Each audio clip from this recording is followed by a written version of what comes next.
ये जो इनको कमांड मिली नेताजी को, उनकी कोई मिलिट्री हिस्ट्री तो थी नहीं, कोई जनरल तो थे नहीं, वो कोई प्रिजनर ऑफ वॉर भी नहीं थे। वहाँ से निकल के वो मिलिट्री वाला We want to expel British power from India. We have to fight the enemy with its own weapons. वो लीडरशिप मतलब किसने सजेस्ट किया? एक्चुअली टेरिटोरियल आर्मी जो एक तरीके से इंडियन ऑक्सिलरी फोर्स उसका नाम हुआ करता था पुराना। नेताजी यहाँ पे कोलकाता में एज अ कैडेट थे। पीएस भगत का नाम सब लोग जानते हैं, जिनको विक्टोरिया क्रॉस मिला था। कि सगे बड़े भाई एनएस भगत, वो इंडियन मिलिट्री एकेडमी देहरादून का जो फील्ड मार्शल सैम मैनेकशॉ का फर्स्ट बैच था पायनियर्स, वो उसके गोल्ड मेडल विनर थे। तो वो आईएनए के one of the founding generals थे। जनरल केएस थिमैया के बड़े ब्रदर जनरल केपी थिमैया, वो भी क्वार्टर मास्टर जनरल थे इंडियन नेशनल आर्मी की। What an irony that when Nehru came in power the INA soldiers were not taken back into the Indian army. He visited us once during our detention in the Red Fort and again for his presence during the first 2 days of our tribe. INA की popularity और नेताजी की popularity से मेरा ऐसा मानना है कि उस टाइम पे काफ़ी प्रॉब्लम्स भी। नमस्ते शुभम जी, कैसे हैं आप? बस सर बढ़िया। Thank you for coming. और बहुत ही इंटरेस्टिंग आज का हमारा कॉन्वर्सेशन रहने वाला है। हम आईएनए की जो हिस्ट्री है, इंडियन नेशनल आर्मी, उसके बारे में बात करेंगे। नेताजी सुभाष चंद्र बोस के एफर्ट्स के बारे में बात करेंगे और भारत को आज़ादी क्यों मिली, उसका असली कारण क्या था, उसके ऊपर बात करेंगे। तो आईएनए की जो हिस्ट्री है उसको हम 2 भागों में बांटने वाले हैं। पहला तो जो प्री पार्टीशन प्री 1947 की जो आईएनए की हिस्ट्री है उस पर बात करेंगे, और उसके बाद सेकेंड हाफ रहेगा, उसमें 1947 के बाद की जो हिस्ट्री है आईएनए की, हम उस पर बात करेंगे। तो शुरुआत करते हैं इससे, मतलब इसकी आईएनए की शुरुआत कैसे होती है और वो। बट उससे पहले मैं चाहूँगा कि आप थोड़ा सा अपना इंट्रोडक्शन दे दीजिए, जो लोग पहली बार आपको सुन रहे हैं। सर सबसे पहले आपका बहुत बहुत धन्यवाद जो आज आपने मुझे बुलाया है। मैं सर एक्चुअली उस फैमिली से आता हूँ जिसमें मेरे ग्रेट ग्रैंड फादर और ग्रेट ग्रैंड अंकल दोनों जो है फ्रीडम मूवमेंट का हिस्सा रहे हैं। मेरे ग्रेट ग्रैंड अंकल जो थे लेफ्टिनेंट कर्नल कुंवर बहादुर शर्मा, वो सेकेंड इन कमांड थे आईएनए की स्पेशल फोर्सेस बहादुर ग्रुप के। वो 2IC थे कर्नल शौकत अली मलिक साहब के, जो मोइरांग के बैटल में जो है लड़े थे। और मेरे जो खुद ग्रेट ग्रैंड फादर थे, उन्होंने कोर ऑफ सिग्नल्स जबलपुर में रिवोल्ट इंस्टिगेट किया था फरवरी 1946 में। सो दैट इज़ हाउ जो है, मतलब दोनों ब्रदर्स का, एक ने आईएनए को जो है ज्वाइन करा था, इसलिए कोर्ट मार्शल हुआ था। और ग्रेट ग्रैंड फादर जो थे, क्योंकि उन्होंने रिवोल्ट इंस्टिगेट किया था, तो वो सर हिस्ट्री है। और उसके अलावा सर ये जब मैं सारी चीज़ें क्या है, क्योंकि मुझे मिलिट्री हिस्ट्री का बहुत ज़्यादा शौक़ रहा है। और उसके अलावा I was also sir invited by the government of India in 2020 December. तो I was asked to give the suggestions regarding 125th birth anniversary celebrations of Netaji. And उसके अलावा मैं प्राइम मिनिस्टर को भी मुझे जो है उनसे मिलने का मौका मिला था 2021 में, जब उन्होंने विक्टोरिया मेमोरियल में फंक्शन किया था।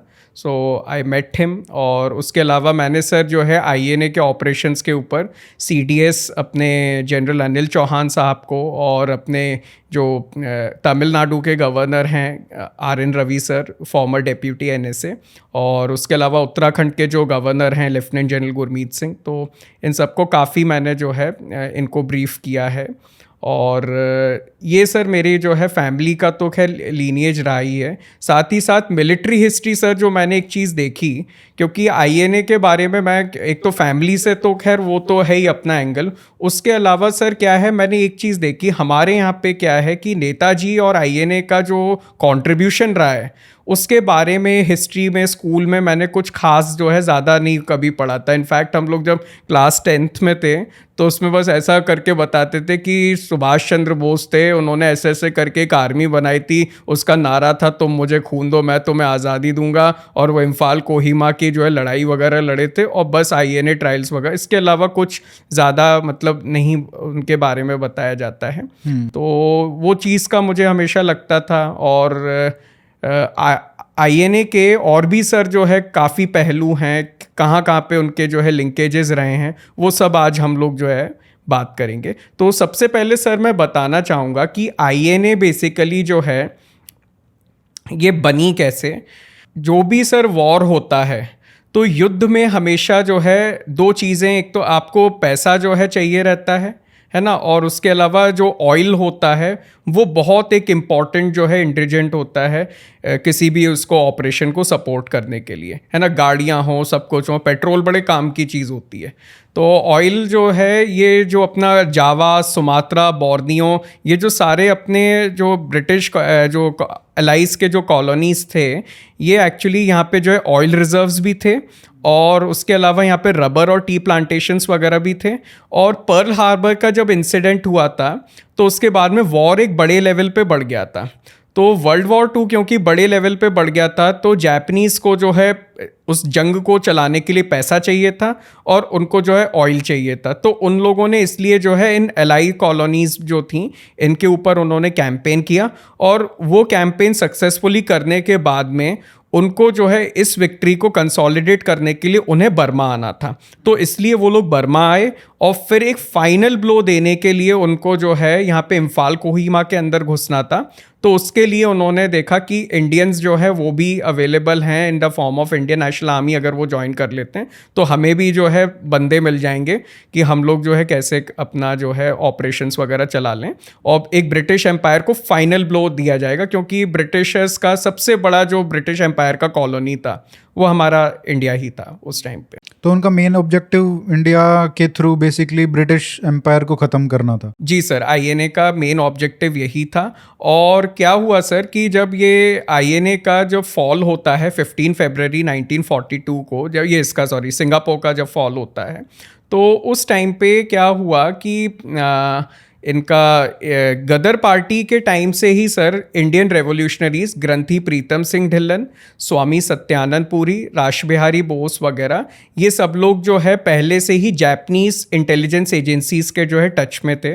तो इन लोगों ने पहले ही जो है इन लोगों से रिक्वेस्ट कर लिया था कि आप कैसे भी करके जो है ना, मतलब इंडियंस जो हम लोग अपने देश को आज़ाद कराना चाहते हैं, तो आपको जो भी आपको आर्मी, आप ब्रिटिश इंडियन आर्मी को और जो भी उनको आप कैप्चर करोगे तो उसमें से इंडियंस को सेग्रीगेट कर लेना, और उनको ऐसे करके जो है हम लोग जो इंडियन नेशनल आर्मी हम चाहते हैं कि देश की आज़ादी के लिए हमें एक आर्मी चाहिए, तो वो लोग जो है हमें मिल सकें, तो उसके लिए आप उनको ऐसे जो है मतलब जो है अच्छे से ट्रीट करना। तो उन्होंने ये चीज़ हुई थी। तो उस टाइम पे कर्नल तामुरा थे जो मिलिट्री अटैची थे जापानीज़ आर्मी के यहाँ पे बैंकॉक में।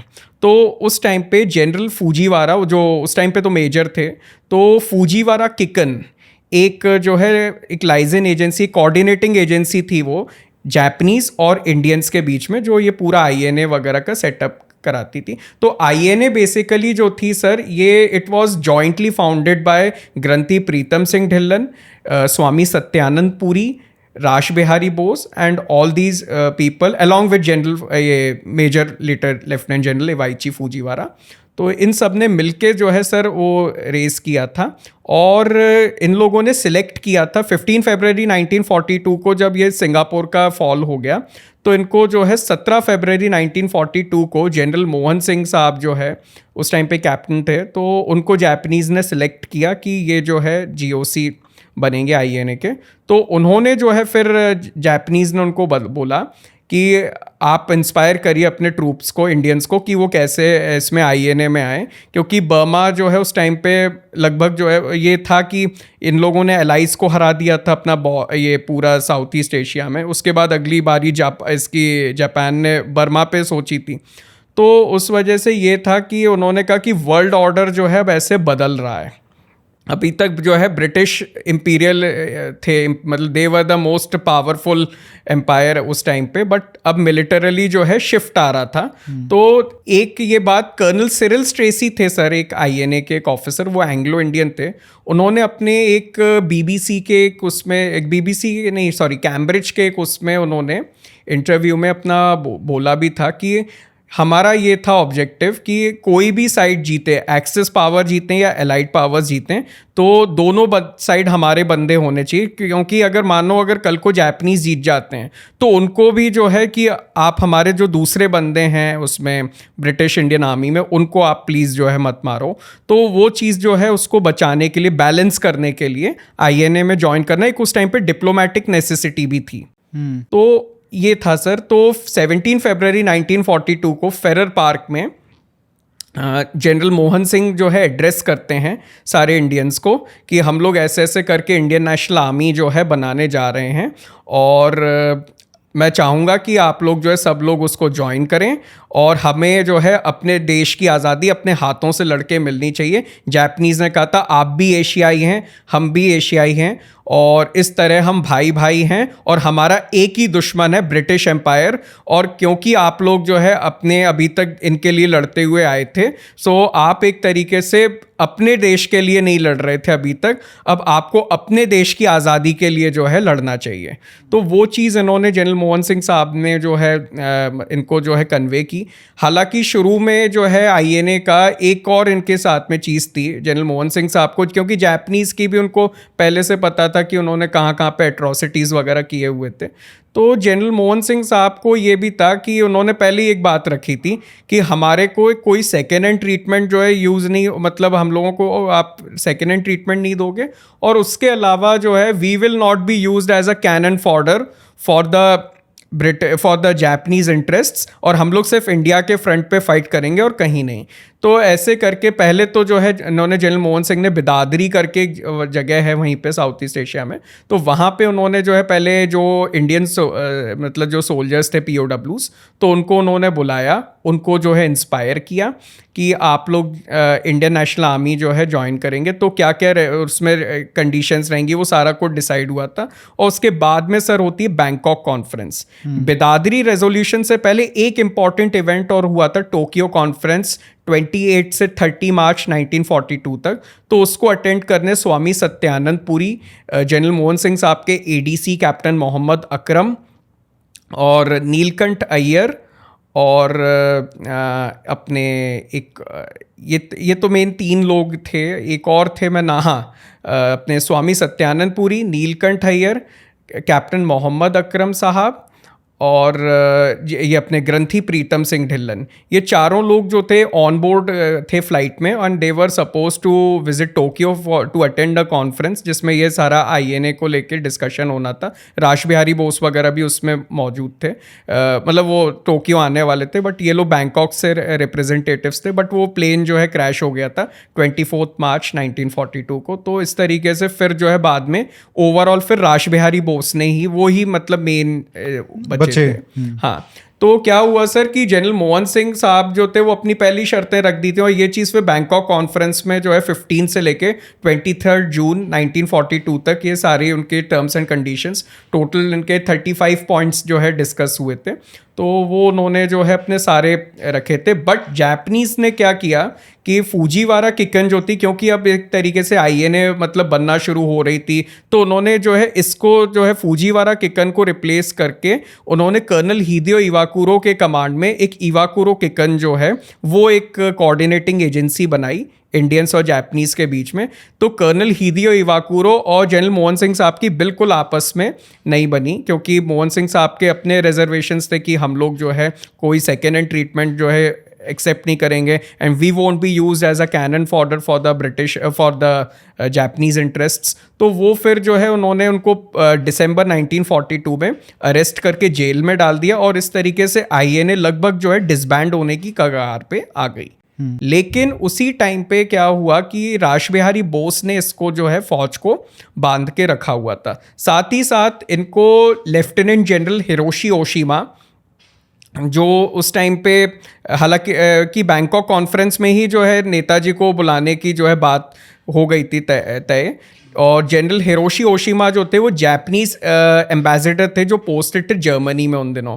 और नेताजी क्या थे उसी नेताजी आपको पता ही होगा 1941 में वो कोलकाता से जो है भाग के अपने हाउस अरेस्ट से एस्केप करके जो है निकले थे, फिर पेशावर गए थे, पेशावर से काबुल गए, फिर काबुल से जो है वो मॉस्को गए थे, और मॉस्को से फिर वो कैसे जो है वहाँ पे बर्लिन पहुँचे थे, और वहाँ पे जो इंडियन POWs थे उन्होंने हिटलर से वहाँ पे मुलाकात करके इंडियन POWs जो है उनको इकट्ठा करके एक वहाँ पे उन्होंने आर्मी ऑलरेडी नेताजी ने खड़ी कर ली थी, जिसको इंडियन लीजन बोलते हैं, उसको डेजिग्नेट किया गया था 958 इंडियन इन्फेंट्री रेजिमेंट करके। उसमें 3 इन्फेंट्री बटालियंस थी, एक इन्फेंट्री गन कंपनी थी, एक एंटी टैंक कंपनी थी, एक पायनियर कंपनी थी। तो नेताजी का ये था कि वो ना अपनी वहाँ से जर्मनी से जो उन्होंने फौज बनाई है वो सोवियत यूनियन के थ्रू मार्च करते हुए, जो नॉर्थ वेस्ट फ्रंटियर प्रोविंस है आज का अफगानिस्तान वगैरह या जहाँ पे लगता है, तो वो वहाँ से एंटर करते भारत को आज़ाद कराने के लिए। पर वो इतना तो था नहीं कि मतलब वो करवा पाते। वो सर वो पहली बात तो क्या है कि हिटलर ने भी अटैक कर दिया था बीच में रशिया पे, तो उस वजह से नेताजी को जो एक तरीके से बनी बनाई फौज जो है वो उनको वहीं पे जो एक तरीके से स्थगित करनी पड़ी। वो ACN नाम्बियार को उन्होंने चार्ज दे दिया था। बट यहाँ पे फिर दूसरा फ्रंट जो यहाँ पे मोहन सिंह साहब का जो साउथ ईस्ट एशिया में था, उसकी इनको खबर मिली थी जनरल हिरोशी ओशिमा और कर्नल हयाशी यामामोटो बिन, जो मिलिट्री अटैची थे जापान के जर्मनी में, तो उनके थ्रू कोऑर्डिनेट हुआ था। और फिर अपना 8 फरवरी 1943 को नेताजी कील से जो है U-180 करके एक सबमरीन होती है, उसमें वो आते हैं। 28 अप्रैल 1943 को उनका जो है ट्रांसशिपमेंट होता है U-180 से I-29 जो जापानीज सबमरीन थी। फिर वहाँ से वो सबांग आइलैंड्स जो है वहाँ पे आते हैं, वहाँ से वो प्लेन पकड़ के टोक्यो जाते हैं, वहाँ वो टोजो से मिलते हैं और टोजो उनसे बहुत इम्प्रेस हुए। और फिर उसके बाद में वो जो है 2 जुलाई 1943 को सिंगापुर आते हैं और 4 जुलाई 1943 को वो कैथे हॉल सिंगापुर में एड्रेस करते हैं कि मतलब जो है हम लोगों को अपने देश की आज़ादी जो है उसके लिए मैं यहाँ पे आया हूँ और मैं आपका आज से जो है लीडर हूँ। और उनको रास बिहारी बोस जो है हैंड ओवर। और वो जो लीजियन बनाई थी वो सर वो जर्मनी में ही वो रही थी। तो वो ACN नाम्बियार करके एक नेताजी के कलीग थे, नेताजी उनको जो है चार्ज देके वहाँ पे आ गए थे। अच्छा, इसमें ये बताइए कि जैसे नेताजी का जो इनके साथ कनेक्शन हुआ वो जापानीज के थ्रू हुआ, जैसे जो INA थी जो वहाँ पे सिंगापुर में बन रही थी, उनका नेताजी का बेसिकली उनको पहले वो जापान गए, फिर वहाँ से जो कोऑर्डिनेशन हो रहा था INA का जापानीज के साथ, वहाँ से उनका कोऑर्डिनेशन हुआ या पहले भी ये लोग कांटेक्ट में थे? एक्चुअली नेताजी को मतलब ये सिमिलर आइडिया नहीं है कि जैसे रास बिहारी बोस जो कर रहे हैं वहाँ पे जो ये लोग कर रहे हैं INA के जो POWs थे उनको यूज करके, और मतलब नेताजी भी वही करने की कोशिश कर रहे हैं जर्मनी में, तो आइडिया तो दोनों का सेम है। सेम था। तो क्या ये पहले से कांटेक्ट में थे या नहीं उसकी सर, हिस्ट्री क्या है? सच ऑफिशियली तो मिलता नहीं है, क्योंकि अगर पहले से कांटेक्ट में होते तो और भी फिर चीज़ें जो है बेहतर होती हैं और बहुत स्पीड में होती हैं। और तब जबकि एक चीज़ मैं और कहना चाहूँगा कि आपने बड़ा अच्छा सवाल पूछा है, अगर ये लोग पहले से कांटेक्ट में होते तो शायद जो है जो जितना डिले हुआ है वो नहीं होता और INA वॉर जीत भी गई होती। उसका मैं आपको एक बड़ा लॉजिकल कारण बताता हूँ। अप्रैल 1942 में क्या हुआ था कि बर्मा को खाली करके जो हमारी एलाइड पावर्स थी, वो एलाइड फोर्सेस वो गए थे, तो आधी फौजें जो है कट के, जब जापानीज़ ने इन्वेजन किया था तो आधी फौजें कट के यहाँ पे इंडिया साइड आ गई थी, आधी फौजें जो है कट के वो चली गई थी चाइना साइड में। और जो एक्चुअली बर्मा का ये जो था, इनका सारा ऐसा रहता था कि जितना भी जो सप्लाईज होती थी वो रंगून के पोर्ट पे जो है वहाँ पे अनलोड होती थी, और रंगून से यूनान को कनेक्ट करने वाली जो बर्मा रोड है तो वो लाइफलाइन थी एक्चुअली। तो वो सारा कुछ जब वो फिर बर्मा रोड के थ्रू जो है सारा ट्रांसपोर्टेशन होता था।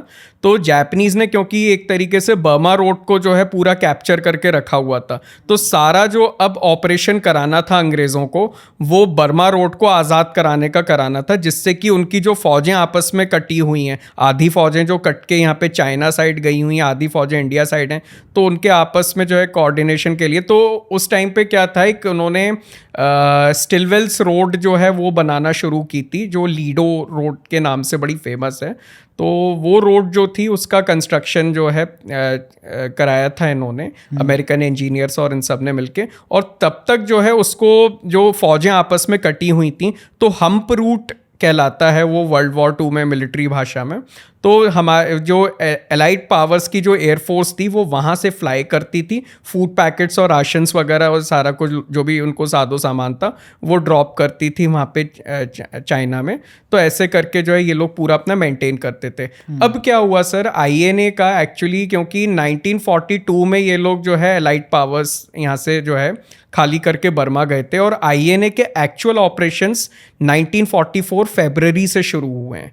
तो जो 2 साल का गैप आ गया कि 42 में वो खाली करके गए, 44 में जो है इन्होंने अपने ऑपरेशंस शुरू किए। जो उस 2 साल के गैप में दुश्मन को टाइम मिल गया रीऑर्गेनाइज करने का, और क्योंकि वो रीऑर्गेनाइज हो गया तो उस वजह से जो है फिर उन लोगों ने, जब एक बार दुश्मन को आप अगर रीऑर्गेनाइज करने का टाइम दे दो तो फिर बाद में आप समझ लो अपने लिए खुद जो है मतलब तैयारी कर रहे होते हो कब्र खोदने की। और फिर यूएस भी हाँ वो भी हाँ, तो ये चीज़ है कि अगर ये लोग पहले से टच में होते तो ये बहुत अच्छे से, फिर नेताजी क्यों अपना इतना टाइम वेस्ट करके घूम के पहले जर्मनी जा रहे हैं, वहाँ पे फौज बना रहे हैं, फिर फौज डिसबैंड हो मतलब वो डिसबैंड करनी पड़ रही है एक तरीके से, और फिर उसके बाद में जो है वहाँ से वो मतलब सबमरीन्स जो है उसके से पकड़ के इतने 90 दिन का ट्रैवल करके आ रहे हैं।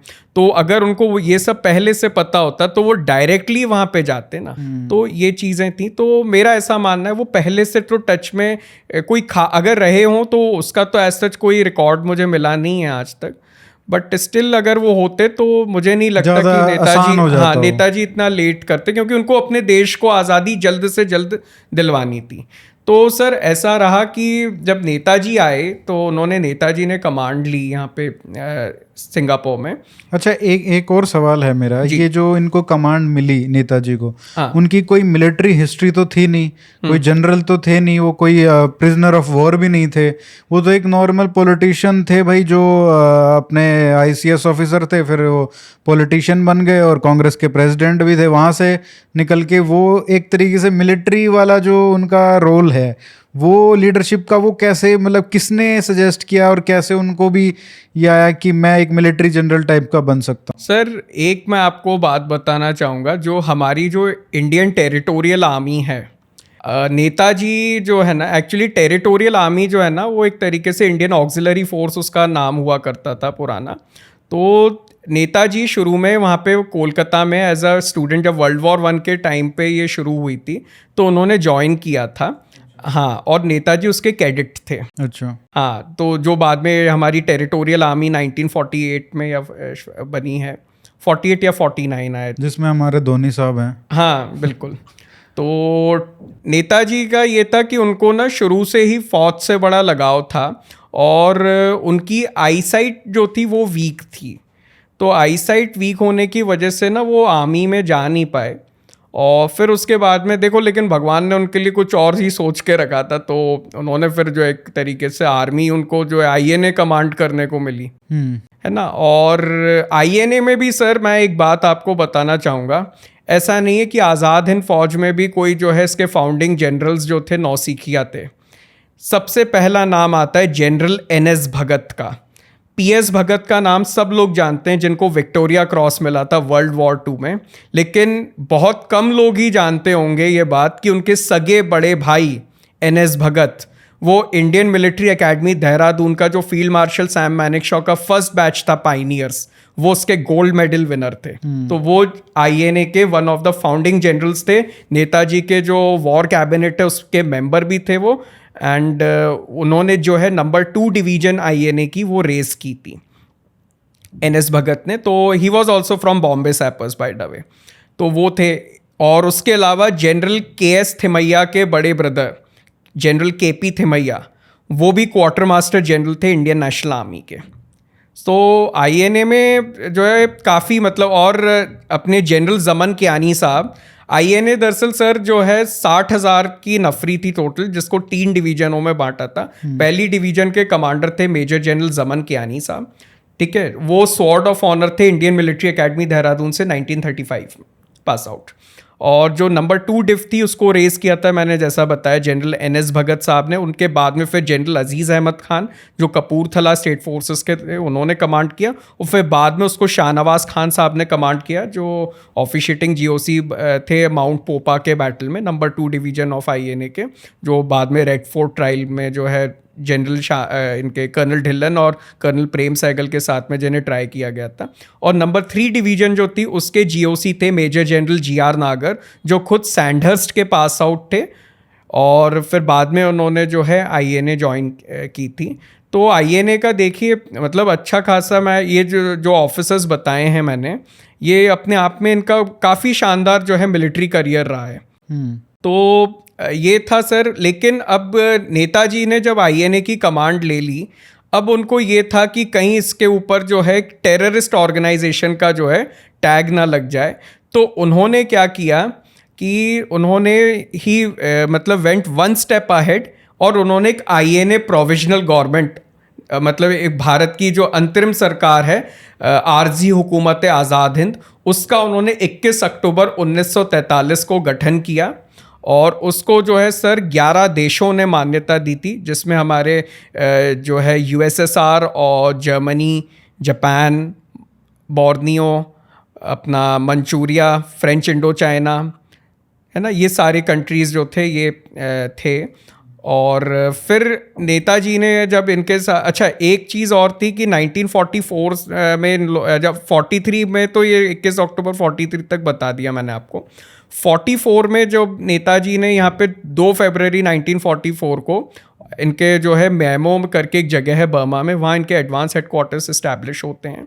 तो इनका ये था कि जो जापानीज़ थे, इनका ओवरऑल प्लान ये था कि इम्फाल और कोहिमा की लड़ाई में इनका 15th जापानीज़ आर्मी जो थी उसकी 3 डिवीजन्स थी। 31 डिवीजन जिसके कमांडर थे जनरल सैटो, वो कोहिमा सेक्टर में लगाई गई थी। 15th और 33rd डिवीजन जो थी जापानीज़ की, 15 डिवीजन जनरल यामोची कमांड कर रहे थे और जो 33rd डिवीजन है उसको जनरल यानागिटा गेंजो कमांड कर रहे थे। तो ये 3 जापानीज़ डिवीजन लगी थी और एक INA की डिवीजन जो नंबर 1 डिव थी जनरल जमन कियानी साहब के कमांड में, तो वो लगी थी। उसमें 3 ब्रिगेड्स थी। नंबर 1 गोरिल्ला रेजिमेंट जो शाहनवाज खान साहब कमांड करते थे, तो वो उसकी एक बटालियन तो आराकान सेक्टर में लगी थी जिसके कमांडिंग ऑफिसर थे कर्नल PS रतूरी साहब, और जो बाकी की 2 बटालियंस थी वो बाद में जो है फिर कोहिमा सेक्टर में 31st डिवीजन जो है उसके साथ में लगी थी। INA की उसके अलावा जो गांधी और आज़ाद ब्रिगेड जो है, जिनको गांधी ब्रिगेड जो है नंबर 2 गोरिल्ला रेजिमेंट कहलाती है, उसको कमांड कर्नल इनायत कियानी साहब करते थे। और नंबर 3 गोरिल्ला रेजिमेंट उसको कमांड कर्नल गुलजारा सिंह करते थे, जिसे आज़ाद ब्रिगेड कहते हैं। ये इम्फाल सेक्टर में लगी थी। तो आप देखिए कि 31 डिवीजन और जो है बाकी की 2 बटालियंस वहाँ पे लगी हैं और ज़्यादातर फोकस जो था वो इम्फाल पे था। ये 2 एरिया इतने इम्पोर्टेंट क्यों थे सर? ये 2 एरिया इसलिए, जापानीज़ को क्या था कि एक्चुअली ना उनको अपना यहाँ पे सप्लाई लाइन जो इनकी आधी फौजें जो कटी हुई थी एलाइज की, तो इनको बेसिकली जो है उनको पूरे अच्छे तरीके से कट ऑफ करना था कि ये आपस में जो अभी हम्प रूट वगैरह से भी यूज़ करके वहाँ से फ्लाई करके जा रहे थे, तो ये उनको प्रॉपरली सीज कर सकें। इम्फाल थोड़ा प्लेन का इलाका है और उस टाइम पे क्या था सर, जो हमारी 14th आर्मी जो ब्रिटिश इंडियन आर्मी थी उसका 33 कोर जो था उसका गैरिजन था दीमापुर में, 4 कोर का था यहाँ पे अपना इम्फाल में, और जो 15 कोर थी उसका जो है यहाँ पे आराकान से जो है रिट्रीट करके चिटगांग में आ गया था। तो ये जो गैरिजन्स जो थे इनको INA ने सोचा था कि अगर हम लोग जो है इन्हें कैप्चर कर लेते हैं तो हमें राशंस, फूड, एम्यूनेशन, सप्लाईज, हथियार वगैरह सब कुछ मिल जाएगा। तो और उनका मेन फोकस इम्फाल पे था। लेकिन मेरा ये मानना है कि इन्होंने एक गलती की, इंस्टेड ऑफ फोकसिंग मच और Imphal had they focused on Dimapur, क्योंकि उसका मैं आपको कारण बताता हूँ। दीमापुर जो था उस टाइम पे लास्ट इंपॉर्टेंट रेल हेड हुआ करता था। तो सारा जितना भी जो मैंने बताया आपको, जनरल स्टिलवेल रोड जो बन रही थी लीडो में, तो वो जो है पुरानी बर्मा रोड के साथ लिंकअप होनी थी। तो उसके लिए सारा कुछ जो सामान आ रहा था वो मालगाड़ियों के थ्रू दीमापुर पे जो है अनलोड हो रहा था और वहाँ से फिर जो है वो पूरा इस रोड के कंस्ट्रक्शन के लिए था। वो रोड का अगर कंस्ट्रक्शन एक बार प्रोहिबिट हो जाता तो ये होता कि ये एलाइज जो है आपस में कभी कनेक्ट नहीं हो पाते, कभी आपस में कनेक्ट नहीं हो पाते तो वो लोग बर्मा को घेर नहीं पाते कभी भी, और बर्मा को अगर वो कंसोलिडेट नहीं कर पाते तो फिर जो है वो मतलब INA जो है उनके हाथ में नहीं आती। और अगर INA दीमापुर और यहाँ तक पहुँच गई होती उस टाइम पे, तो पक्का मैं बता रहा हूँ, फिर इनके पास में कोई दूसरा जो है ऑप्शन बचता नहीं अंग्रेजों के। क्योंकि जिनको भी वो हराते जिनके साथ उनकी लड़ाई भी हो रही थी, वो थी तो ब्रिटिश इंडियन आर्मी, बट उसमें जो काम करने वाले लोग थे, जो लड़ रहे थे, सैनिक थे, फौजी थे, वो तो सारे भारत के ही लोग थे। तो उनको एक बियॉन्ड अ पॉइंट कन्विंस किया जा सकता था, जो कम से कम सोल्जर्स थे, कि भाई आप हमारे साथ। सर गए हैं कई लोग उसमें डिफेक्ट करके गए भी हैं, और ये लोग भी तो वही प्रिजनर ऑफ वॉर ही थे ना, ये भी तो ब्रिटिश इंडियन आर्मी का ही पार्ट थे। बिल्कुल गए हैं सर उसमें डिफेक्ट करके। तो ये बेसिकली स्वेल होती जाती इनकी, जितने मिलते जाते और वो बड़ी होती जाती। बिल्कुल। और इनका ये था कि इन लोगों ने ना दीमापुर का एक्चुअली वो वाला जो एक्सेस था उस पे ज्यादा ना फोकस करके जो इम्फाल पे किया, वो चीज ने इनको नुकसान किया। और स्लिम ने ये बात अपनी ऑटोबायोग्राफी डिफीट इनटू विक्ट्री में भी बताई है कि उन्होंने ना फिर फटाफट उनको, क्योंकि पूरा एयर सुपीरियोरिटी मिल गई थी, तो उन्होंने सारा जितना भी एयरफोर्स ने उनको मतलब उन्होंने सीधे अपनी डिविजन्स जो है उठा के यहाँ पे रीइंफोर्स करा लिया था पूरा अपना दीमापुर का जो गैरिजन है। वो सिर्फ एक 161 इन्फेंट्री ब्रिगेड के हवाले था। वो 161 infantry brigade bye the way later on Kashmir operations में भी, जब बडगाम का ये जो हुआ था मेजर सोमनाथ शर्मा वाला ये ऑपरेशन, तो उस टाइम पे भी 161 ब्रिगेड यही बाद में जो है गई थी। तो 161 ब्रिगेड जो थी केवल वही वहाँ पे स्टेशन थी और बहुत लूजली वो डिफेंडेड था। लेकिन क्या है, आईएनए ने क्योंकि यहाँ पे इम्फाल वगैरह में फोकस किया वो था। और दूसरी चीज़ क्या है कि सर यहाँ पे कुछ ऐसा भी हुआ कि बहुत से ऑफिसर्स जो थे जो आईएनए के में थे, उन्होंने स्विच कर लिए थे साइड्स और वो डिफेक्ट करके अंग्रेज़ों के साइड चले गए थे। अच्छा। हाँ, जैसे इसके गांधी और आज़ाद ब्रिगेड के जो थे deputy brigade commanders, brigade major Grewal और मेजर प्रभुदयाल, इन दोनों का जो है colonel Dhillon Indian National Army के जिनके ऊपर रेड फोर्ट ट्रायल हुआ था, उन्होंने अपनी ऑटोबायोग्राफी फ्रॉम माय बोन्स में भी लिखा है कि ये लोग जो है गए थे और ये लोगों ने साइड स्विच कर दी और इन्होंने सारे प्लान्स जो है लीक किए थे। उसके अलावा सर और भी काफ़ी लोग थे कि जो आईएनए में तो थे लेकिन वो ब्रिटिशर्स के साथ में मिले हुए थे, जैसे कर्नल GQ गिलानी थे एक, ठीक है, और कर्नल दुरानी थे। एक सर नाम आता है कैप्टन हरी सिंह बुधवार का, वो बाद में प्रोसिक्यूशन काउंसिल भी बने, इनके प्रोसिक्यूशन विटनेस भी थे major general Shahnawaz Khan, colonel Prem Sahgal और कर्नल गुरबख्श सिंह ढिल्लन के आईएनए ट्रायल्स के टाइम पे। और बाद में हालांकि जो है वो भी मतलब इनिशियली ही joined the INA and later on he switch the sides and Hari Singh बुधवार, हाँ यस, HS बुधवार, वो इसके आर्मर्ड कोर के थे।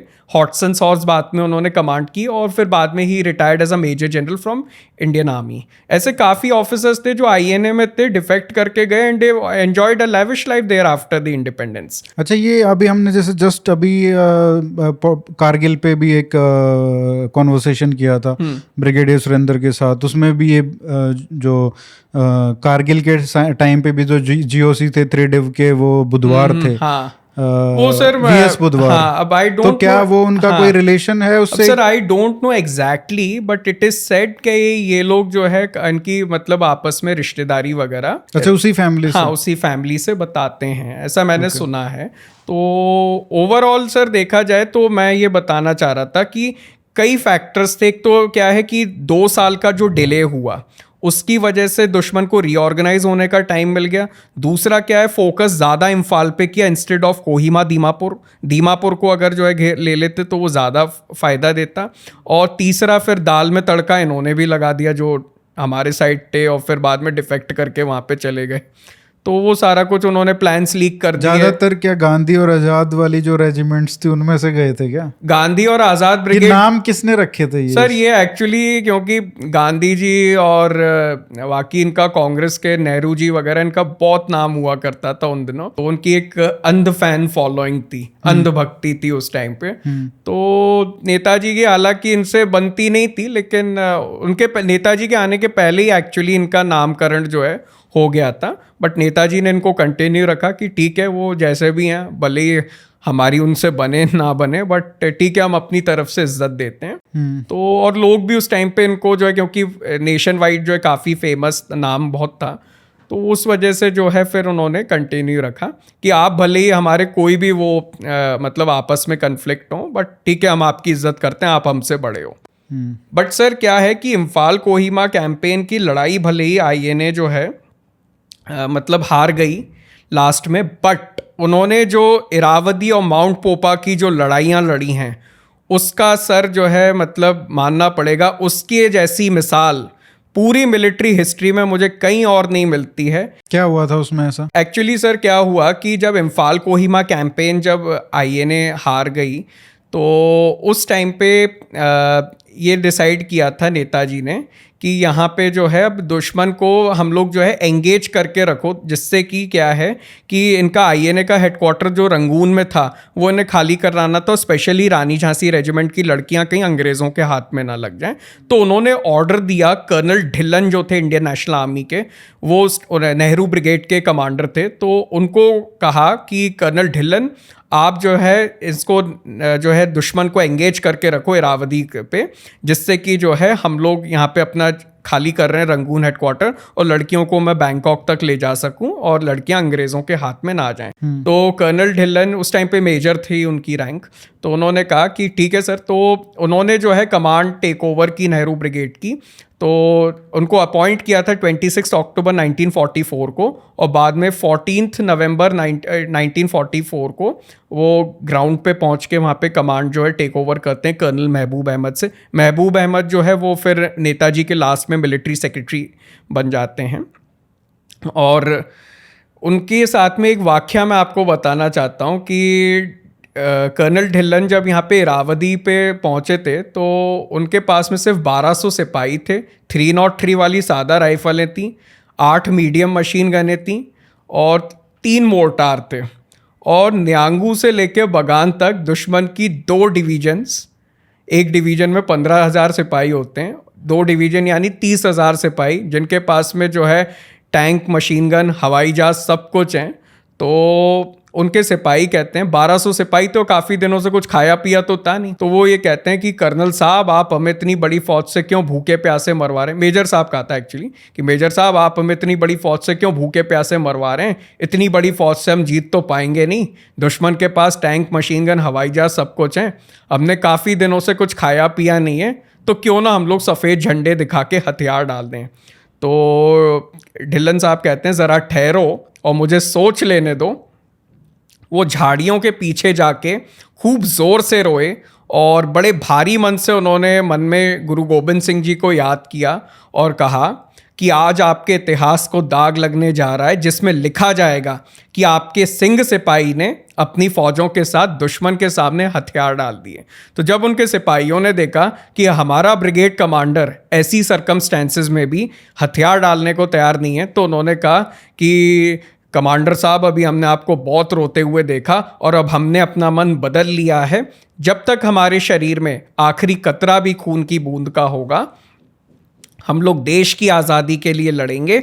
आप हमें युद्ध में जहां झोंकोगे, जहां कहोगे, हम पीछे नहीं हटेंगे। इसका मतलब ये कहाँ, इतना जो डिटेल में ये कहाँ पे? ये उनकी ऑटोबायोग्राफी फ्रॉम माय बोन्स। अच्छा, उन्होंने खुद लिखा है। हाँ, तो उन्होंने कहा फाड़ दो ये सफ़ेद झंडे, अब हमें अपने देश की आज़ादी के लिए अंतिम सांस तक लड़ना है। फिर उन्होंने युद्ध क्षेत्र में एक कविता लिखी अपने सिपाहियों को इंस्पायर करने के लिए। वो ये थी, उठो उठो सोए हुए भारत के नसीबों को जगा दो, आज़ादी यूं लेते हैं जवां लेके दिखा दो, खूंखार बनो मेरे शेरे हिंद सिपाही, दुश्मन की सफ़ें तोड़ दो, एक तहलका मचा दो, आहिंद के बदले में अदू चीज़ ही क्या है, हो भूख हो तकलीफ रुकावट हो थकावट, ख्वाह जख्म में गिरा मौत को भी हंस के दिखा दो, क्यों लाल किला अब यूं रहे दुश्मन के हवाले, चल वहां लश्करे हिंदी की धूम मचा दो, मीनार कुतुब देखता है राह तुम्हारी में, चल उसकी बुलंदी को तिरंगे से सजा दो, कुछ और तमन्ना है और ख्वाहिश ना मेरे दिल में, आज़ाद वतन हिंद में जय हिंद बुला दो, उठो सोए हुए भारत के नसीबों को जगा दो, कर याद शहीदों का लहू देश के खातिर, एक टोली भी दुश्मनों के हजारों से लड़ा दो, हो रास्ते में अगर भाई तो उससे भी मार गिरा दो। ये सर जो है 7 फरवरी 1945 से जो है शुरू होता है और लगभग ये ढिल्लों साहब ने लिखा था। ये हाँ, ये उन्होंने अपनी इसमें ये लिखा मतलब इंटरेस्टिंग है कि उन्होंने पंजाबी में नहीं लिखा, रादर देन मतलब ये उर्दू और बिल्कुल सर, उसमें हिंदुस्तानी में क्योंकि लिखा। उसमें सर सारे आप देखो जो आईएनए जो थी, जैसे रेजिमेंटल कल्चर जो हमारी फौज में रहता है, इसमें नेहरू ब्रिगेड में सभी जो है उसके लोग थे, इसमें जाट भी थे, इसमें सरदार भी थे और इसमें तमिलियंस भी थे। और ये जब उन्होंने जो कविता लिखी थी बैटलफील्ड में, तब उसके बाद में उनके सिपाहियों ने जो मतलब लड़ाई लड़ी है सर, इतनी कम संख्या में 1200 सिपाही जिन्होंने कुछ नहीं खाया पिया, भूखे प्यासे, जिन पे ना रीइंफोर्समेंट है ना कुछ है, उसके बाद में भी sir they manage to hold Irrawaddy river for nearly almost 2 weeks. और ये चीज़ फील्ड मार्शल विलियम स्लिम ने, वैसे तो उन्होंने आईएनए को मॉक किया है, लेकिन उन्होंने कहीं ना कहीं क्या रहता है, एक बार सच जो होता है ना, हमारी मुंडक उपनिषद में एक बात है, सत्यमेव जयते, जो सत्यमेव जयते हमारा जो है मोटो है, वो वहीं से मुंडक उपनिषद से लिया गया है। तो सत्य जो होता है वो कभी ना कभी आ जाता है। तो स्लिम साहब ने अपनी ऑटोबायोग्राफी में एक बात कही है कि I have all ransoms of the entire military service but I could not undermine even a single instance when such a broad river had been so successfully defended against such a determinant assault. It was the longest river crossing opposed in any theatre of world war 2। तो ये लोहा था sir INA का। अच्छा, आपने कहा कि वो मॉक करते थे, उन्होंने वैसे मॉक किया है आईएनए को, क्या कारण से, क्या सर उन्होंने वो लिखा? देखो सीधी बात है, जो हिस्ट्री होती है वो हमेशा ना आदमी अपने हिसाब से लिखता है। नहीं, उनका क्या असेसमेंट था? उनका असेसमेंट ये था सर, वो ना इनको बोलते थे कि ये यार देखो पहले हमारे साइड थे, फिर उसके बाद में डिफेक्ट करके जापानियों के साइड चले गए, तो वो एक तरीके से उनको गद्दार की तरह जो है मतलब टैग करते थे। हाँ, तो बट उनकी मिलिट्री कैपेबिलिटीज पे कुछ उन्होंने हाँ, वो असेसमेंट में हंसी तो उड़ाई है, लेकिन उन्होंने इरावदी रिवर का जो ऑपरेशन था ना उसमें हंसी क्यों, वो मैं पूछना चाह रहा हूँ। आपने पढ़ा है ना उनका? हाँ। तो उसमें क्या लिखा है उन्होंने? सर उन्होंने सीधे ये लिखा है, मतलब वो अपने आप को जो है काफ़ी इन्फीरियर बताना चाह रहे थे शुरू में, कि मेरे पे इतने कम जो है रिसोर्सेज थे और मेरे को इतनी बड़ी जो है दुश्मन की रेजिस्टेंस फेस करनी थी। ठीक है, बल्कि था उल्टा कि आप देखो सर, जापानीज और आईएनए के पास में एयर सपोर्ट नहीं था और इन पे पूरा एलाइज के पास में एयरफोर्स था।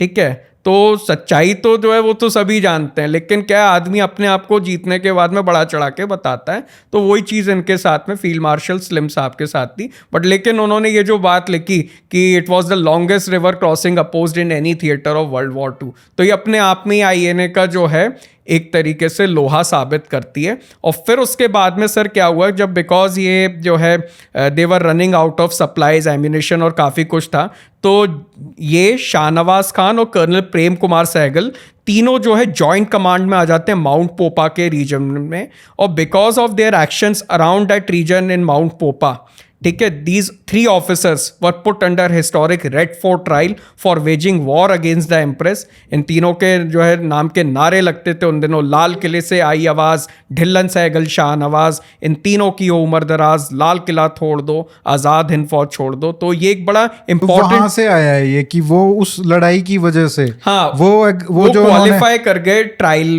के लिए। मतलब कर्नल ढिल्लन ये बात जो हमेशा कहते भी थे कि we qualified ourselves for the trial because we fought so well.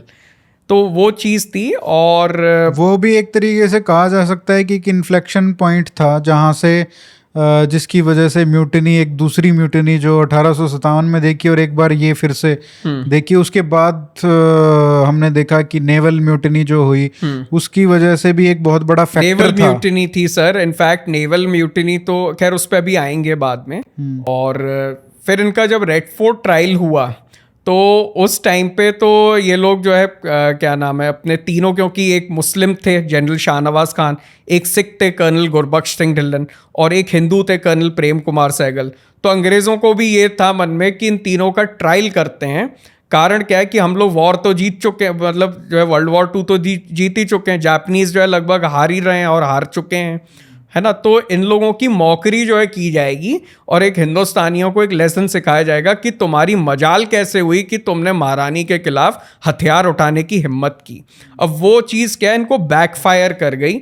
और ये आईएनए ट्रायल्स का transfer of power archives volume 6 और वॉल्यूम 7 जो 1976 में डीक्लासिफाई हुए हैं, उसमें भी इनका इम्पैक्ट जो है वो काफ़ी बताया जाता है। मेरे पे एक चिट्ठी है फील्ड मार्शल वेवल और क्लॉड ऑचिनलेक के बीच में, तो वो जो है चिट्ठी, उसका मैं, अगर आप मेरे को इजाज़त देंगे तो मैं थोड़ा उसको पढ़ के सुनाता हूँ। बिल्कुल। ये मैं लेटर आपको बता रहा हूँ। 26 नवंबर 1945 जनरल क्लॉड ऑचिनलेक उस टाइम पे लिखते हैं, जो कमांडर इन चीफ थे ब्रिटिश इंडियन आर्मी के, वो लिखते हैं फील्ड मार्शल वेवल को।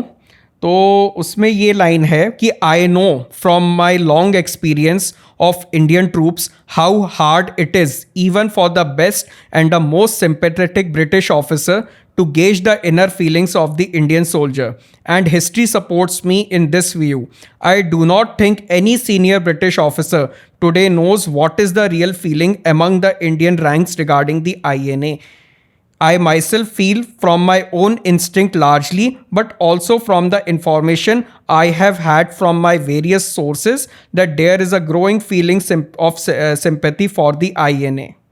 तो ये चीज़ उन्होंने जो है लिखा है, and an increasing tendency to disregard the brutalities committed by some of its member as well as the forswearing by all of them of their original allegiance. It is impossible to apply our standards of ethics to this problem or to shape our policy as we would had the INA been men of our own race. तो ऐसा sir trove of letters हैं। Actually मैं एक चीज़ और देखता हूँ, हमारा जो INA का कंट्रीब्यूशन है वो इसलिए और हाईलाइट नहीं हो पाया। इसका एक मतलब मैं एक टेक्निकल कारण जो मेरी समझ में है कि हमारे यहाँ पे देश जब आज़ाद हुआ 47 में, तो उसके बाद 1950s तक और 60s तक आते आते जो है हिस्ट्री डॉक्यूमेंट हो गई, और जो एम्पेरिकल सोर्सेज रहे आपकी देश की आज़ादी के ट्रांसफ़र ऑफ पावर आर्काइव्स, वो डीक्लासिफाई हुए 1976 में जाके। तो क्योंकि यहाँ पे 50s और 60s में पहले ही जो है उन लोगों ने वो चीज़ जो है ऑन रिकॉर्ड वो ले आए और वो स्टैब्लिश कर दी, तो 76 में जो बाद में चीज़ें खुल के आ रही हैं वो उन लोगों ने अभी तक जो है हिस्ट्री रिवाइज नहीं की है, और विदाउट एम्पेरिकल सोर्स जो है वो हिस्ट्री लिखी गई। तो इसलिए हमेशा जो है एम्पेरिकल सोर्सेज जो ये डॉक्यूमेंट्स हैं ट्रांसफ़र ऑफ पावर आर्काइव्स के, तो ये अगर जो है इनको अगर वापस से जो है इनको देखा जाता है तो इसमें हमें समझ में आएगा कि INA का क्या इम्पैक्ट था।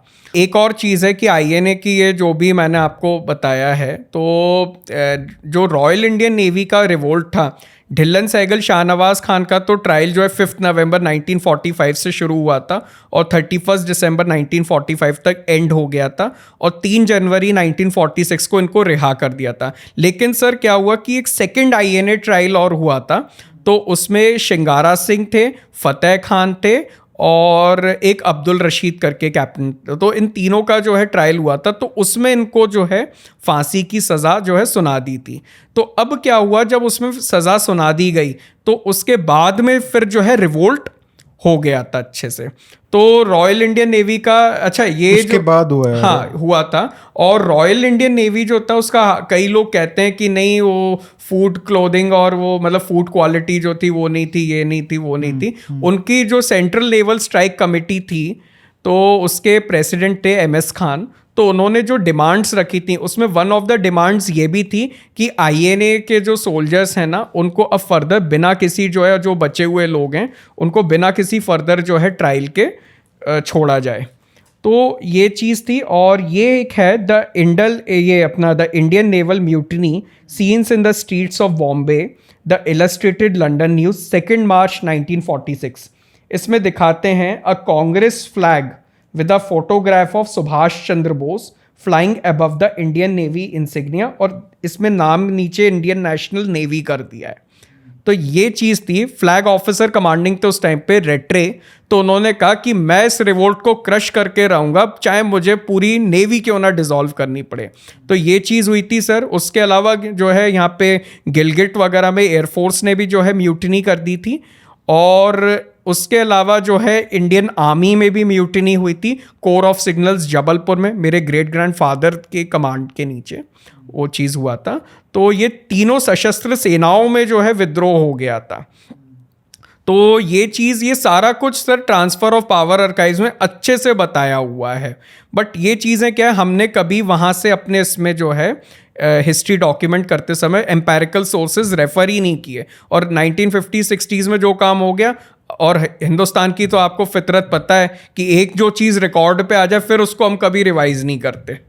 तो ये फिर वो अगर रिकॉर्ड भी करते, आईएनए का जो इम्पोर्टेंस था उसको डॉक्यूमेंट करते और उसको एक्नॉलेज करते, तो जो ये नैरेटिव है देश में कि अहिंसा की वजह से आज़ादी मिली है या बिना खड़ग बिना ढाल के आज़ादी मिली है, वो नैरेटिव वीक हो जाता। और वो नैरेटिव तो आज की सरकार भी वीक करने के लिए, और गांधी जी का जो इम्पोर्टेंस है वो कम करने के लिए भी, या उसको कहते हैं कि कम करने के लिए भी नहीं कह सकते, उसको रीएवैल्यूएट करने के लिए मैं इतना कोई कहूंगा कि ध्यान नहीं दे गांधी रही जी है। का जितना भी जो उन्होंने किया है, नो डाउट वो उस जमाने में उन्होंने पूरे देश का जो है उस टाइम पे पैदल चले हैं, कितने, जब उस टाइम पे ना तो जो है इंफ्रास्ट्रक्चर था ना कुछ था, इतने किलोमीटर्स वो पैदल जा के गांव में लोगों को जा के एक नेशनल मूवमेंट के लिए इकट्ठा किया, उन्होंने मोबिलाइज किया। नो डाउट उन्होंने बहुत अच्छा काम जो है किया था, और इसलिए नेताजी ने उनको इज्जत भी दी। बट हर चीज में उनको क्रेडिट जो है, देखो नहीं, वो वाली बात है। जैसे आजकल मोदी जी को भी ये क्रेडिट जाना चाहिए कि वो पहले प्रधानमंत्री हैं जिन्होंने इतना ध्यान दिया कि भाई स्वच्छता अभियान और ये सब हो, बट स्वच्छता तो नहीं आई ना। हाँ। तो उसी तरीके से उन्होंने पूरे देश को एक स्वतंत्रता के संग्राम में जोड़ा, तो पर उसका क्योंकि वो एकदम बेसिकली नॉन वायलेंट था, तो उनको आंदोलन तो हुए, बट उसका जो इफेक्ट था वो ट्रांसलेट नहीं हुआ कि उसकी वजह से आजादी नहीं मिली। बिल्कुल बिल्कुल, वेरी ट्रू, आपने सही कहा। ये चीज जो है सर, जो हमें आजादी मिली वो प्राइमरली जो है आईएनए की वजह से ही मिली, क्योंकि ब्रिटिशर्स जो थे वो थे तो मुट्ठी भर, लेकिन उन्होंने इतने बड़े देश को गुलाम जो है हिंदुस्तानियों से ही बना के रखा हुआ था। तो एक तरीके से उन्होंने जो ये आईएनए का जो ये मतलब इंस्टिगेट हुआ था कि हाँ ऐसे भी मतलब लोग जो है अपनी मतलब जो है स्विच कर सकते हैं साइड्स, और अपने देश के लिए आर्मी जो है खड़ी हो सकती है, तो वो चीज़ देखते हुए, और फिर फील्ड मार्शल वेवल जो थे उन्होंने भी जो है जो लेटर वगैरह इनके जो करस्पॉन्डेंसेस हुई हैं उसमें ये चीज़ उन्होंने साफ साफ बताई है कि उनको पहले तो लंदन से मॉक किया गया कि तुम लोग एक रिवोल्ट नहीं जो है क्रश कर पा रहे हो, तो उन्होंने कहा कि ऐसा है कि हमारे जो सोल्जर्स हैं ना वो वर्ल्ड वॉर 2 में इतने 6-7 साल से लगे हुए हैं, और वो जो है अब नई कन्फ्लिक्ट में जो है जाना नहीं चाहते, और हमें जो है अभी और वाइट बटालियंस चाहिए इस रिवोल्ट को क्रश करने के लिए, और ज़्यादातर हमारे जो सिपाही हैं वो लगे हुए हैं साउथ ईस्ट एशियन और वो जो कंट्रीज़ हैं उनमें सिक्योरिटी ड्यूटीज़ के लिए।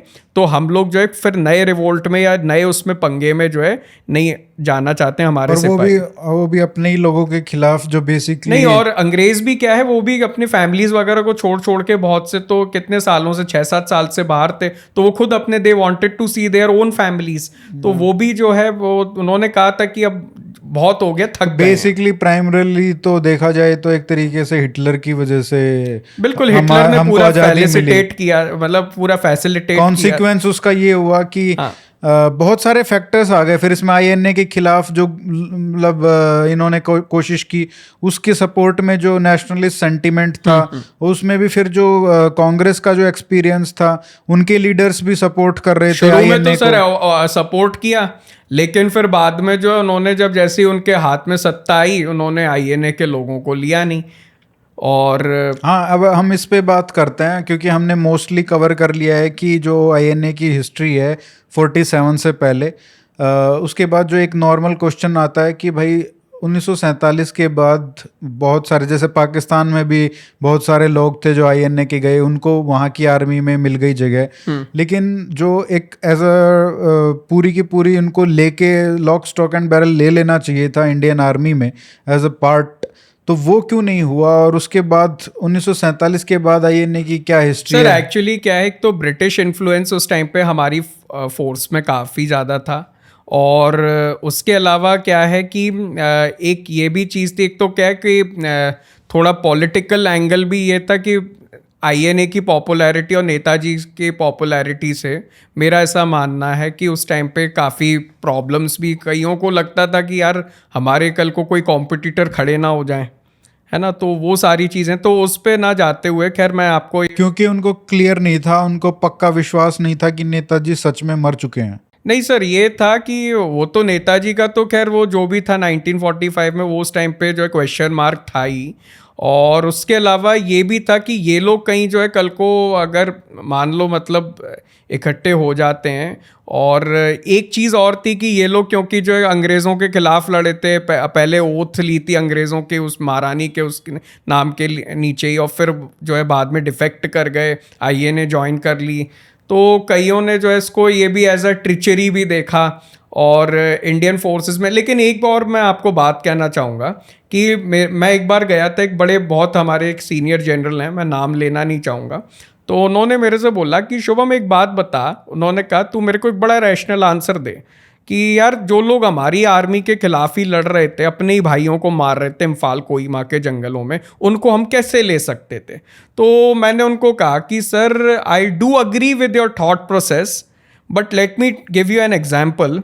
हैदराबाद स्टेट आर्मी, जो हैदराबाद की सेनाएं थीं, वो भी तो इंडियन आर्मी के खिलाफ लड़ी थी। And by the way INA was fighting against the British occupation to liberate the motherland, while Hyderabad की सेना जो थी वो इसलिए लड़ रही थी कि उनको इंडिया में जो है उनको ज्वाइन ही नहीं करना है, वो एक्सेशन के खिलाफ थे। इनफैक्ट रजाकार्स ने किस तरीके के जो है एट्रॉसिटीज़ की हैं, जो पाकिस्तान ने बांग्लादेश में की हैं, उस तरीके की एट्रॉसिटीज़ ही की थी रजाकार्स ने, ठीक है। तो उनको ले लिया गया बाद में, हालांकि उससे भी हमें बड़े अच्छे ऑफिसर्स मिले, जैसे कर्नल AB तारापोरे, परमवीर चक्र 1965 वॉर, पूना हॉर्स के, तो वो हैदराबाद स्टेट आर्मी के ही थे।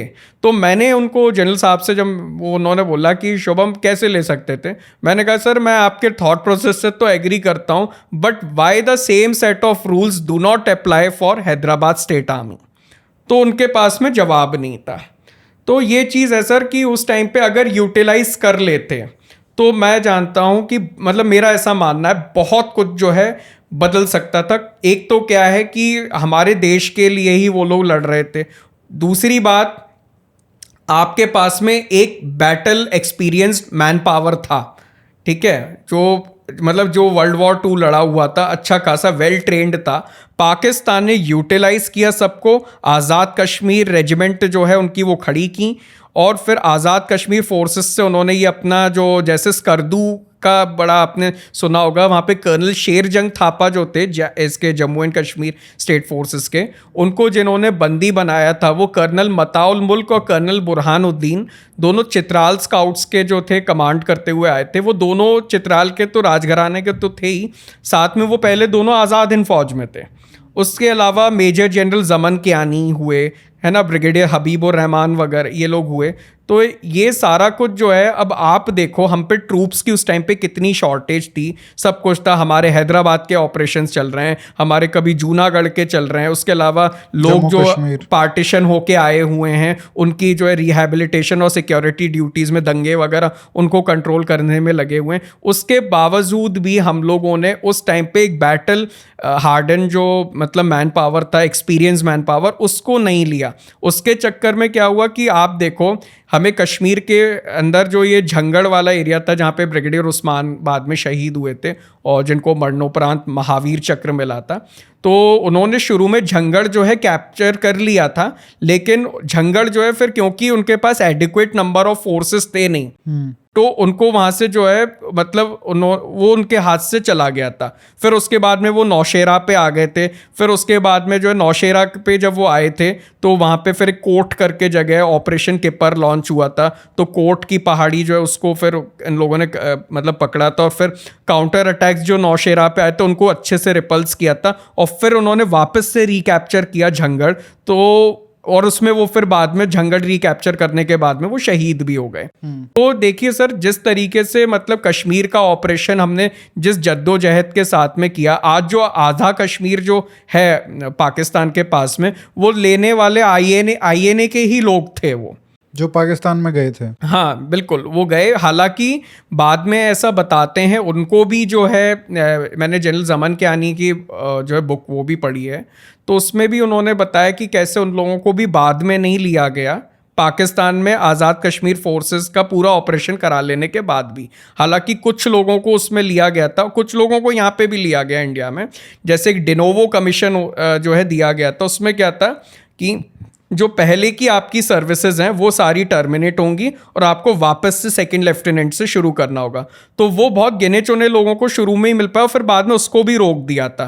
तो उसका एक केस मैं बताता हूँ, कर्नल गुलजारा सिंह जो कमांडर थे आज़ाद ब्रिगेड के INA के, तो वो बाद में फिर जो है मद्रास रेजिमेंट जो है ज्वाइन कर लिए थे। तो वो और फिर उन्होंने जो है मतलब ऐसे वापस से शुरू किया। एक मैं आपको और एग्जाम्पल देना चाहूँगा जो INA की लेगेसी रही है। 1971 में एक थे अपने विंग कमांडर रमेश सखाराम बेनेगल, जो कमांडिंग ऑफिसर थे 106 स्क्वाड्रन के, जो एक्चुअली जो है फोटोग्राफ्स जो है लाती थी एनिमी स्टैब्लिशमेंट्स के अंदर घुस के। तो वो इनिशियली INA के टोक्यो कैडेट्स का हिस्सा थे। तो ये एक एक्चुअली एयर विंग बन रहा था आज़ाद हिंद फौज का, बट बिफोर वो अपनी पूरी ट्रेनिंग वगैरह वो सब कंप्लीट कर पाते, वॉर जो है एंड हो गया था। बट क्योंकि उनकी एज जो थी कम थी और वो पहले आर्मी बैकग्राउंड नहीं था उनका, तो उन्होंने वापस से जो है अपीयर होते हैं एग्ज़ाम में, वापस से जो है वो क्वालिफाई करते हैं वो पूरा एग्ज़ाम, और फिर 52 में वो कमीशन हुए एज अ फाइटर पायलट। 65 लड़े, 65 में उनको मेंशन इन डिस्पैचेस जो है वो दिया गया, और फिर 71 में उनको महावीर चक्र जो है देश का दूसरा सर्वोच्च वीरता पुरस्कार वो दिया गया। तो एक बार की बात है, मैं दिल्ली में था, तो मेरे को एक vice chief of army staff मिले थे, तो फॉर्मर वाइस चीफ थे। तो वो कहते हैं कि शुभम ऐसा कैसे पॉसिबल है कि यार ये एयर कोमोडोर महावीर चक्र तू बता रहा है और ये INA के थे। मैंने कहा सर मुझे पता था, आप नहीं मानोगे। सो आई गॉट मैं उस टाइम पे एफिडेविट लाया था, तो मैंने कहा sir I have got this affidavit specially for you.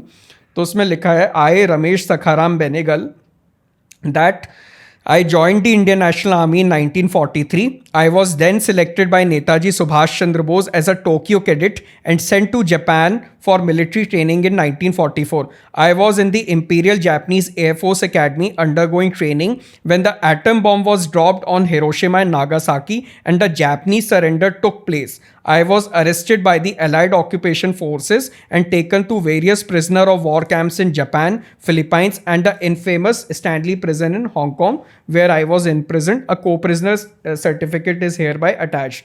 That I was brought to India and released from the imprisonment in 46. When India attained independence in August 47, I applied and was selected for the flying branch of the Indian Air Force. However, due to my misfortune at very last moment, I was debarred from joining due to my INA background. It was only in late 1950, after India had become a republic, I was allowed to join. This loss of over 3.5 years of seniority adversely affected my career, and I had to retire at an early age on superannuation while still holding the rank of an air commodore, which is equivalent to a brigadier. However, I did give my best for my country and was thrice decorated for gallantry. A mention in dispatches in 65 war, an Ati Vishish Seva medal, and the second highest gallantry award, the Mahavir Chakra, during 1971 Bangladesh war.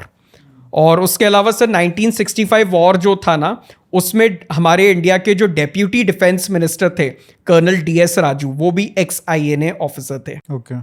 और INA की legacy सिर्फ यही नहीं sir, ये अपने Kargil war में जो major general Lakhwinder Singh जो 8 माउंटेन RT ब्रिगेड के कमांडर थे, उनके तायाजी मेजर श्याम सिंह भी आज़ाद हिंद फौज में थे।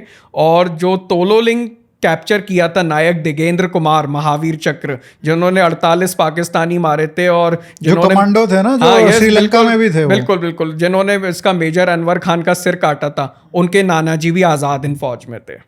तो ये INA की लेगेसी जो है मतलब है फोर्सेस में अभी भी जो है मतलब काफ़ी अच्छे उस पर, और देश की सेवाएं वो फैमिलीज़ जो है आज भी कर रही हैं काफ़ी, जितना बन रहा है सबसे। एंड ये चीज़ है, बट INA को एडोर जो है बिल्कुल करना चाहिए, बिकॉज आफ्टर ऑल वो आप ही की देश की आर्मी रही है जो लड़ी इस देश की आज़ादी के लिए है सर। और मैंने सर्कमस्टेंसेस भी बताई कि किस वजह से वो लड़े हैं, and they have fought very bravely, selflessly. वो चाहते, अब जैसे कर्नल ढिल्लन जो थे, you know, he was IC 336, इतने मतलब वो उस टाइम पे इतना बैटल हार्डन बंदा, जो इरावदी जैसा खूंखार जो है वो उस टाइम पे कैंपेन जो है लड़ रहा है फील्ड मार्शल विलियम स्लिम के अगेंस्ट में, माउंट पोपा में, इतनी शानदार उनकी जो है मिलिट्री सर्विस रही है, इन लोगों को नहीं लिया गया बाद में। तो ये चीज़ है, उससे हमें ही नुकसान हुआ, कश्मीर आदम गंवा के बैठे, है ना।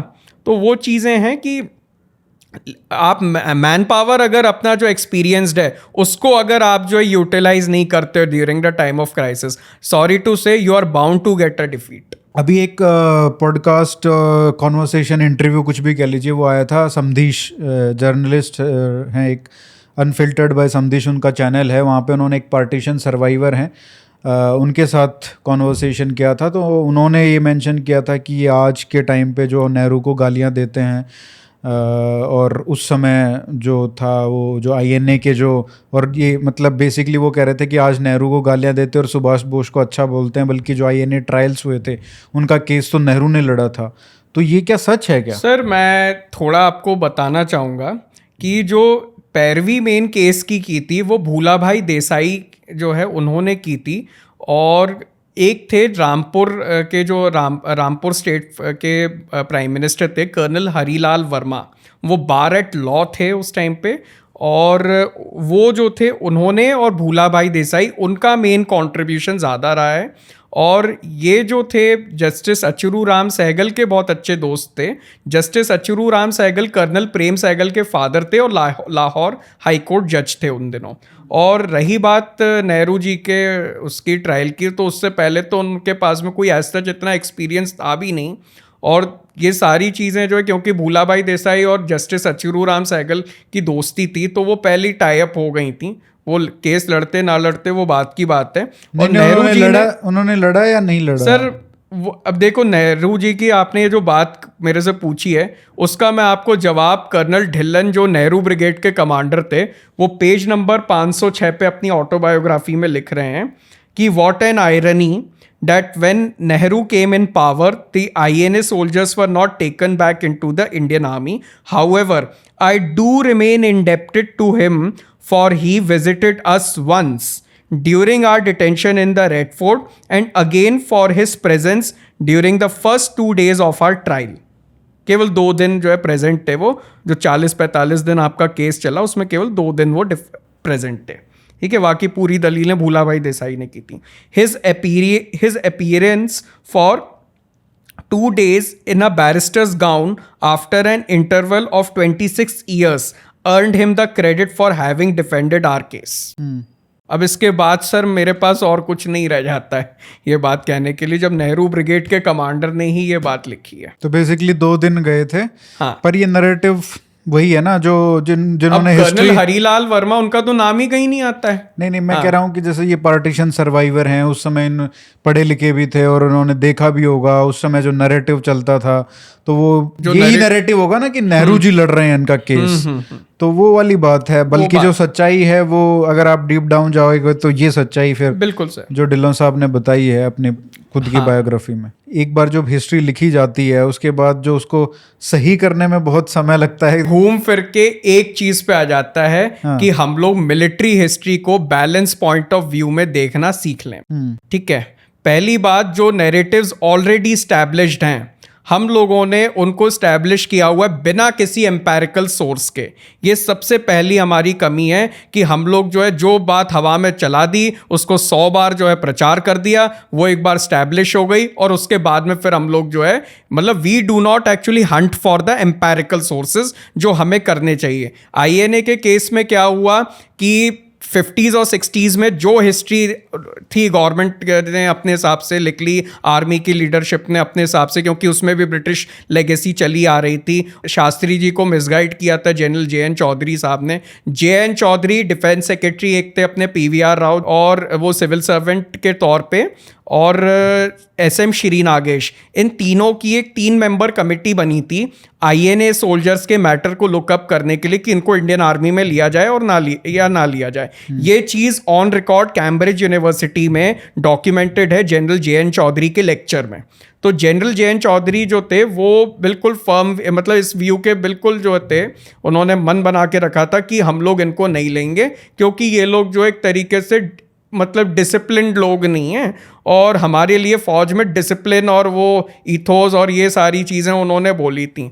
और एक चीज़ मैं कहना चाहूँगा कि वो चीज़ें चलो आपने जो है नहीं ली, आपने नहीं लिया, आपने आधा कश्मीर भी गंवा दिया, वो सब ठीक है। 65 वॉर के टाइम पे आपने जो है फिर अपनी जो है मतलब हरबख्श सिंह ने, आपको पता है क्या किया था? हरबख्श सिंह को इन्होंने ऑर्डर दिया था, 4th इन्फेंट्री डिवीजन उस टाइम पे यहाँ पे असल उत्तर में थी, उसको इन्होंने विड्रॉ करने के लिए, मतलब ब्यास से विड्रॉ करने के लिए कहा था। हरबख्श सिंह ने कहा था मैं विड्रॉ नहीं करूँगा, 4th इन्फेंट्री डिवीजन यहीं लड़ेगी और मरेगी। ठीक है, तो वो चीज़ें जो है जनरल JN चौधरी साहब के, मतलब अब सीधी बात है कि हम लोगों ने ना जो इंस्टीट्यूशंस हैं उसमें जो 3-4 लोग जो हैं वो पूरे इंस्टीट्यूशंस के ठेकेदार नहीं हैं।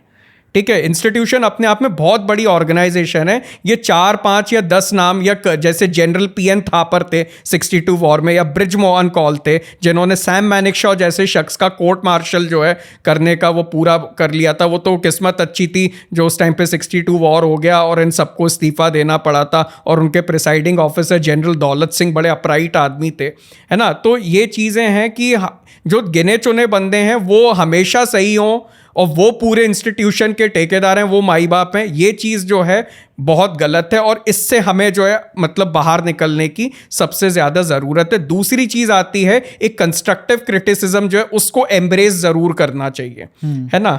और नेशनल कैरेक्टर जो है वो सबसे ज़्यादा इम्पॉर्टेंट है। अब जैसे कोई भी फौज हो वो हमेशा अपनी नेशनलिज्म की स्पिरिट के ऊपर लड़ेगी जंग के मैदान में। मैंने साहब अच्छों को जो है देखा है, मैंने काफ़ी, मेरा इंटरेक्शन हुआ है कई अफसरों के साथ में, सब ने मेरे को एक बात बोली है कि शुभम हमने अच्छों की नीयत जो है युद्ध के टाइम पे जंग के मैदान में बदलते हुए देखी है। तो INA एक ऐसी फोर्स थी जो भूखे प्यासे लड़ रहे थे, भिड़ रहे थे, और उसके बाद भी उन्होंने जो है गिव अप नहीं किया। माउंट पोपा और इरावदी की तो वो खतरनाक लड़ाइयाँ हैं कि मतलब जिन्होंने जो है INA का इतना नाम जो है कर दिया था, और उसकी वजह से इन लोगों को ऑफिसर्स को रेड फोर्ट में ट्रायल पे जो है मतलब जो है चढ़ाना पड़ा था।